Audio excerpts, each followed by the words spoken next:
Okay, let's look at what we have here. Wow, this is a nice question. So, November 2024, paper 1, question 9, electrodynamics. Okay, so the graph below shows the induced current in a generator. So, the first question, 9.1, they want you to tell us the type of the generator. Right. So if you open the memorandum for 2024 November, you'll find that they say this is a DC, which is incorrect. The memo, that's like maybe human error or something. I don't know what happened, because by looking at the graph, we can see that this is an AC. Okay. So let me explain why this is an AC so that you can get it right in the next upcoming exam. So this is an AC because the reason I'm saying that the generator is an AC, we can see that the induced current, okay, it's always positive. So if the induced current, it's always positive, you can see that this part is positive, this part will be negative. The induced current, it's always positive, which makes this what? An AC generator. Okay, so this shows that it flows in just one direction. Okay, so in AC it's going to flow, the induced current is going to flow in one direction. That's why I'm going to say this is an AC. Right, let's say, how do you see that we have a DC in an exam? So maybe they give you something like this, the graph that looks like this. Then from the graph, you can see that this is positive, this part is negative. So if the generator were DC, then the induced current will alternate between the positive and the negative. So it will alternate between the positive and the negative. I hope you guys understand how to note if this is an AC or a DC. So it will alternate between the positive and the negative.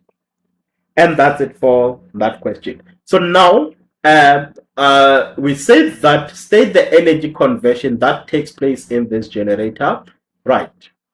Okay, so now they're asking you the energy conversion, right? So remember, in an AC, the uh, the electrical, what is this? The energy conversion is going to be from kinetic to electrical. So basically, what I'm saying is that this is uh, mechanical to what? It will be mechanical to electrical energy.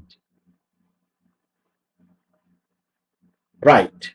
Now, remember that the reason we're saying this is that a generator, it converts what? It converts kinetic energy uh, into electrical energy. And this is the what? This is the case for both alternating and direct current generator. But you just have to know if it's from mechanical to electrical or electrical to mechanical. Understand? But for AC, it's mechanical to electrical. Next question, give a reason why this generator is not suitable for the transmission of electric power over distance. Okay, so if you remember this, we have electrical power. The electrical power is usually transmitted by alternating current. Okay, right, which is the AC. Right. So now, since this allows us to be able to transmit what we call a high voltage, which means that the less energy is going to be lost to overcome the resistance. And then now, look at on the graph, you can see that the direct current only flows in one direction. Since it flows in one direction, we're going to say that there is no changing in magnetic field. And if there is no changing in magnetic field, the reason why this generator is not suitable for transmission is because the power, or you can say the voltage loss, the power, you can talk about the energy loss cannot be reduced. It cannot be reduced. So it will be too large. So it cannot be reduced. It will be too large. Right. Or you can also tell them that the power, or okay, instead of the power, you can also talk about the current. Remember the current, we said the induced current flows in one direction. So the current cannot be made smaller. So we can't make the current smaller. So if you give them that explanation, you'll definitely get the marks. Okay, so but now look at this. If maybe you go ask a person that works with the transformers, they'll tell you that the transformers, they do not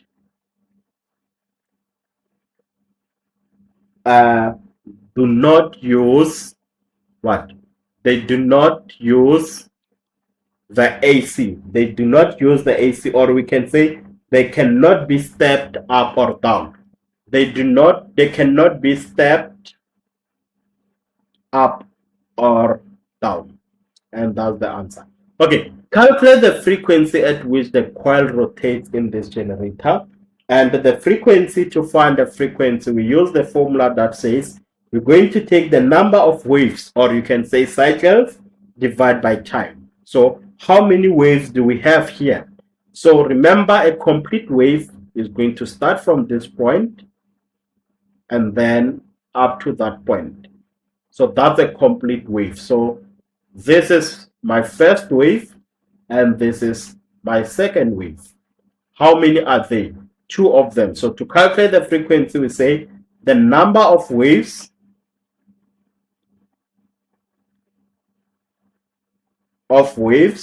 and then divide by the time.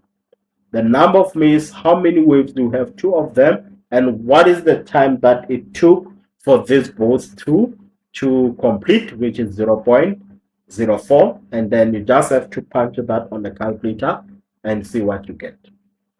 Right, I know that maybe someone can prefer to take this the grade 10 way. It's fine. You can also use the grade 10 equation to find that. You will definitely get the same answer that we got here. So this will be 0.04, which gives us 50 Hz. Okay, someone will prefer to use the grade 10 way. It's fine. That is also correct by saying that the frequency is equals to 1 over T. But for this one, remember the one is the number of waves. The time it takes for one wave to be completed. And look at this. We said that the one wave completes at 0.2. So this will be 1 over 0.2. This should also give you 50 Hz.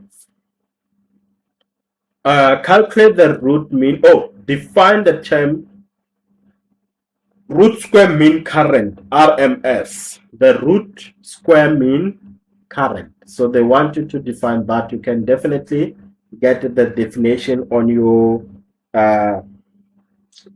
exam guidelines. So to answer this 9.5, they want us to define the root square mean. The root square mean current.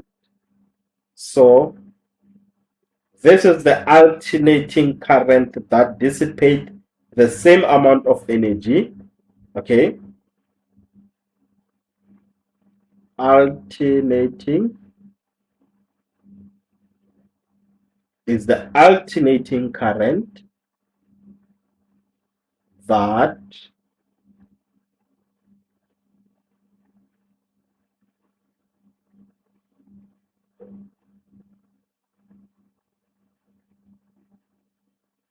so is the alternating current that dissipates the same amount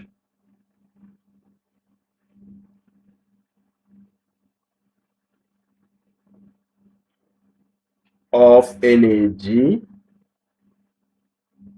I'm just writing this down just in case if someone is watching the lesson today and they are writing tomorrow.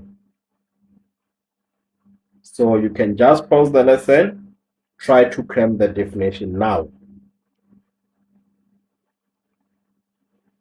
DC current. So you can just pause the lesson, try to understand this now.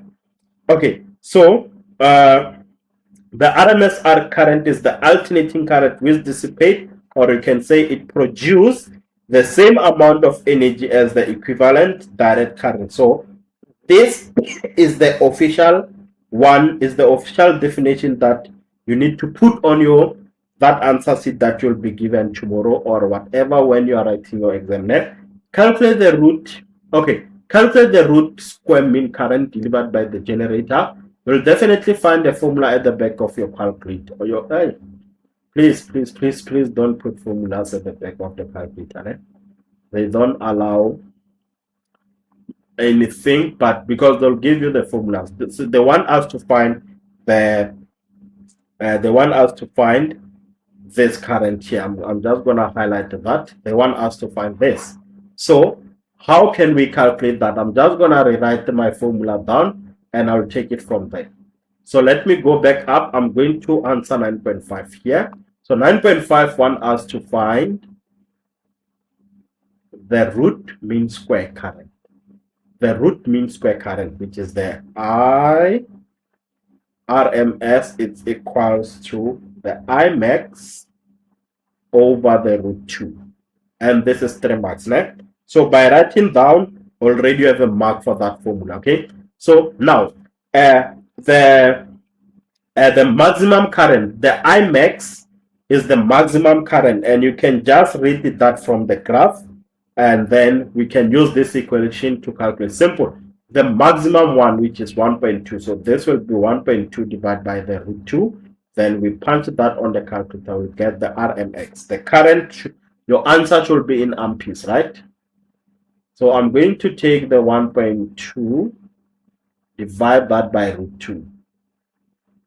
This gives us an answer of 0.85. 0.85 if we round it off to 2 decimal places. 0.85. Don't leave your answer like this. Put the SI unit to show that we are talking about current. So there's a mark for the correct substitution and mark for the final answer. Right. So I think electrodynamics is easy, but it depends on what you are given. Sometimes it might be difficult if you are given. It depends on what you are given on the question, and because if they bring it like this with the graphs, the questions are very easy. So now the graph shows below, okay, shows how the induced currents varies with the time after a change was made to the operation of the generator. So there is a certain change that was made, and the question wants you to describe the change that was made. You just have to look at the difference between these two graphs. So we had 2 waves, then now we have 1 complete wave. So you can see that we had 2 waves at first, now we have 1 complete wave. So what is that telling you? You can see that the change was made is that they have to look at this 0.6. At first we have 1.2, we moved to 0.6. What is that telling you? They halved the induced current. So the induced current was halved. Just say on your calculator 1.2 divided by 2, you'll get 0.6. So they just said half that 1.2. So they halved the induced current. Induced current, it was halved.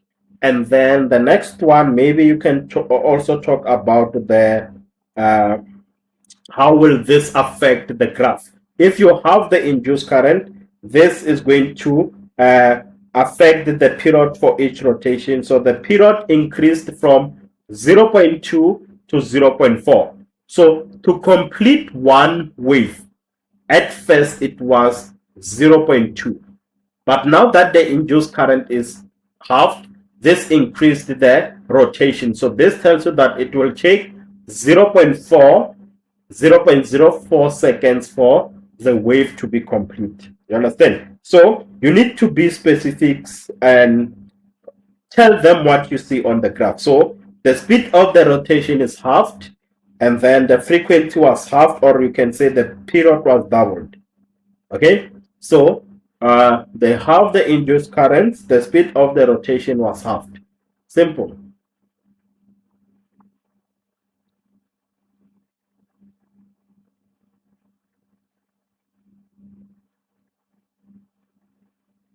Or you can say the frequency was halved. It's fine. It's up to you which one you want to go with. And that's it for this question. This was an easy one. Easy marks. Looking at this was like, is it 13 marks? Right. The question won't be easy if you are not well prepared. Ne? And that's it for this one.